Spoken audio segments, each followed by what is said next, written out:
Welcome back to Dark Files. Tonight we open a case most people don't dare to look at: the forgotten killers, the quiet predators, the women who murder.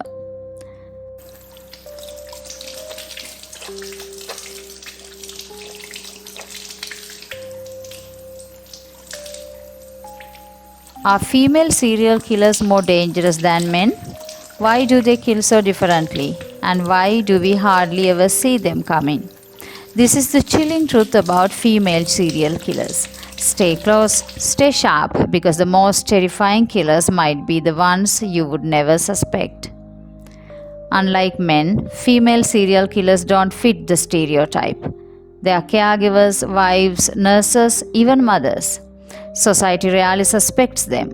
Their charm and nurturing appearance becomes their camouflage. This invisibility gives them an eerie power. Most of their crimes go undetected for years. Female killers are often more methodical. They plan well in advance.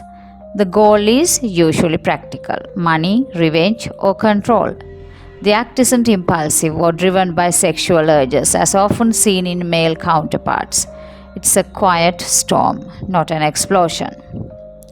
When we think of serial killers, a certain image comes to mind: a lone man lurking in the shadows, driven by bloodlust, leaving chaos and brutality behind. But female serial killers, they are a different kind of predator altogether: quiet, patient, and far more invisible. Men often kill for power, dominance, control. Their crimes are loud, brutal: stabbings, shootings, sadistic rituals. They seek thrill, chaos, sometimes even sexual gratification. Their victims, usually strangers, random, disposable in their eyes. But women kill differently. They don't chase their prey, they invite them in. Female serial killers prefer the subtle and the silent: poison in a teacup, a pillow pressed gently while whispering goodnight, a syringe full of insulin where no one is watching. Their motive isn't thrill, it's often called calculated gain: money, revenge, or emotional control. While men tend to strike quickly and violently, women kill slowly. They plan, they manipulate, they watch their victims suffer over time, often without raising suspicion. And here's the real danger: society doesn't expect women to be killers. We are taught to see them as nurturers, not murderers. That blind spot becomes their most dangerous weapon. So while the world fears the man with the knife in the dark alley, it forgets to fear the woman smiling across the dining table. How they plan and kill? Female serial killers are the architects of death. They may spend months building trust. Some even manipulate victims into letting down their guard, only to betray them when they are most vulnerable. What are the methods they prefer?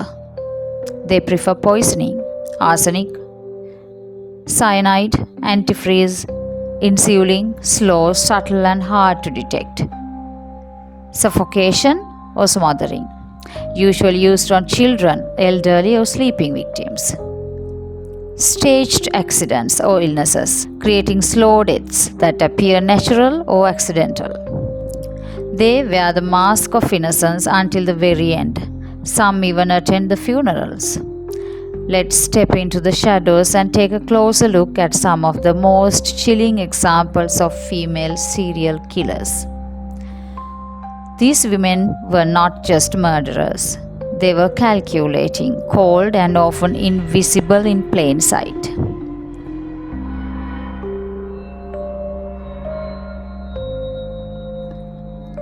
Eileen Wuornos. She murdered 7 men in just over a year, luring them in with the promises of sex before pulling the trigger. She claimed it was self-defense, that they tried to assault her. But each kill became more calculated, more confident.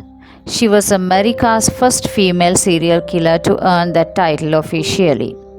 Behind her rough exterior was a childhood soaked in trauma, abandoned, abused, and used. Society failed her, and she turned that rage outward with deadly precision. Belle Gunness. She lured men to her farmhouse, married them, then made them vanish. She poisoned some. She even killed her own children, all for wanting money. Neighbors thought she was a grieving widow. In truth, she was feeding the pigs the remains of the victims. And when authorities closed in, she faked her death and disappeared forever. Belle wasn't just a killer, she was a master of deception, a ghost in a house of graves. Leonarda Cianciulli, the soap maker. In 1939, Italy, 3 women came seeking advice and comfort from a kind woman named Leonarda. They never left. Leonarda murdered them with an axe, then turned their remains into soap and tea cakes. She claimed it was a ritual, a sacrifice to protect her son, who was going off to war. This wasn't just madness, it was obsession, twisted into delusion. She boiled their fish, mixed it with lye, served cake made with their blood to her neighbors, and she never flinched. To Leonarda, it wasn't murder, it was love. Nanny Doss, the giggling granny. She looked like everyone's favorite grandma, plump, soft-spoken, always smiling, but behind that grin was death. Nanny Doss killed at least 11 people, husbands, children, family members. She poisoned them slowly, sweetly, and always smiled afterward. She married 5 times. When they disappointed her, she reached for the arsenic. Her favorite pastime? Reading romantic magazines and dreaming of the perfect man. But when reality failed to match the fantasy, she simply erased it. She giggled during her confessions, earning her the nickname the Giggling Granny. But nothing about her crimes was funny. Juana Barraza, the little old killer.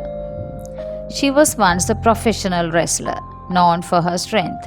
But in the shadows, Juana Barraza had a different role, the killer of the elderly.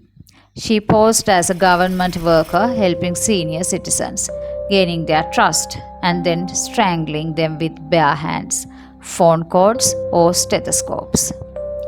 Her victims were always older women, quiet, frail, alone.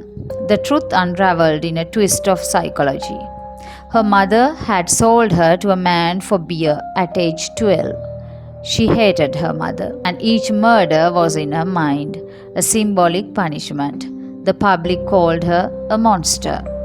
But Juana saw herself as justice, justice for an unforgotten child. The psychology behind female serial killers. Control and power. Female killers often feel powerless in their lives and use murder as a way to assert control, emotionally or financially. Trauma and abuse.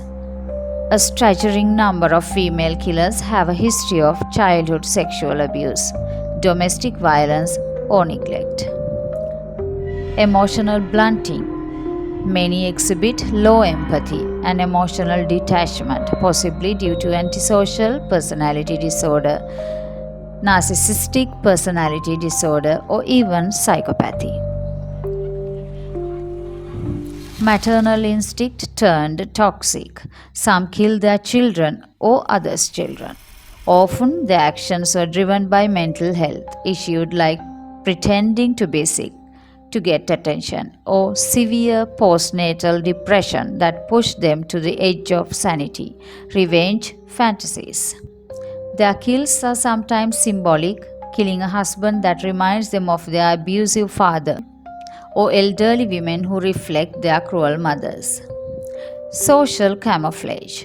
Women are less suspected due to gender stereotypes. They exploit their bias with charm, femininity, or the caregiver role to disarm suspicion. They don't stalk through dark alleys. They smile, they comfort, and then they kill. Female serial killers don't fit the horror movie mold, but they are very real. Their methods are quieter, their motives more complex, and their evil more elegant. Behind their calm faces lies something deeply chilling, a silence that kills. If you have been shocked by these stories, you are not alone. The darkness we uncovered is just the tip of the iceberg. Now we want to hear from you. What do you think about these chilling tales of female serial killers? Do you believe we truly understand the psychology behind their actions? Drop your thoughts in the comments below. And if you found this video chilling and intriguing, don't forget to like, share, and subscribe to stay connected with Dark Files for more real life horrors, unsolved mysteries, and untold stories. Stay tuned, stay curious, and remember the darkness never sleeps.